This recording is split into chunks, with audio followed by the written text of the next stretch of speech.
All right, let's do a very fast update. I'm going to make this extremely easy for you on what to be watching for, all based on price. So first, looking at SPY, we dropped 4.93% today. And just to put that into perspective, a stock market correction is anywhere between 10 and 15%. So dropping 5% in a single day is essentially like having half of a stock market correction in a single candle. So that is an extremely large drop. And as you can tell, that is on extremely large volume. And last night I talked about this gap down being massive, and you could see that gap is all the way up there at 554. And technically speaking, all other things aside, if we are just looking at technicals, and technicals are the only thing that we can judge this chart based on, in my opinion, this is a great candidate for a capitulation where we have an exhaustion gap down. We did not fill that gap today. We closed near the low of the day, and we are very close to closing a gap right around 535, which actually goes back to August of last year. And what I do believe is possible is the possibility of filling that gap, possibly even going even lower towards the 530s and then getting a massive rally higher to close that exhaustion gap. And there was the possibility we close that exhaustion gap today, but because we started to break down below 544, that was just more risk off signals as we continued to flush and people were just selling or getting liquidated due to stop losses. So to make this extremely simple, while we're below 544, it is completely fine if you either want to stay short or get risk off and just sit in cash. But if you are looking to try to find a bounce, you are now looking for 535 or down here at 531 for possibility of a bounce. And then that bounce will easily take us back to 544. But if it continues above 544, you're looking all the way to 554.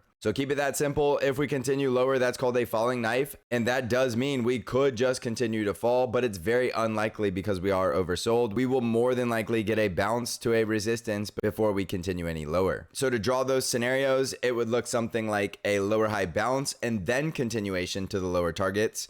And you could see we have 535, 531, 526, and 519. What the bulls would need to do is to get back over 544 and continue pushing towards 554. So I think it's really that simple. Watch that range between 535 and 544. You have very clear levels from price, and understand with this exhaustion gap sell off on high volume, it is very likely that we're going to bounce. Even if we don't bounce tomorrow, there's a very good chance a bounce is coming early next week. On the NASDAQ 100 triple Qs, we were down 5.35%. So very similar as SPY, half of a stock market correction in a single day with a massive exhaustion gap up there at 465. We have this support we closed right on top of, right around 451. If we continue lower tomorrow and we can't hold that support, you're looking for a push lower towards 443. So right around 450, watch for support. If we can't hold it, we're going for that next leg lower in the 440s. If we do hold support and balance, you're looking for a push higher towards 461 or 465. And then finally, let's look at Bitcoin. It is still holding up in this range that I gave you last night between 84,000 and 81,000. I really would not pick a direction in Bitcoin right here until we can get out of this range. The bulls need to break back over 85,000 and then 88,000, but the bears do have the advantage of all of these lower highs in a bear trend. So a break of 81,000 would start us on our way lower towards 73,000, and you could see the Bollinger Bands are starting to open up to allow for that to happen.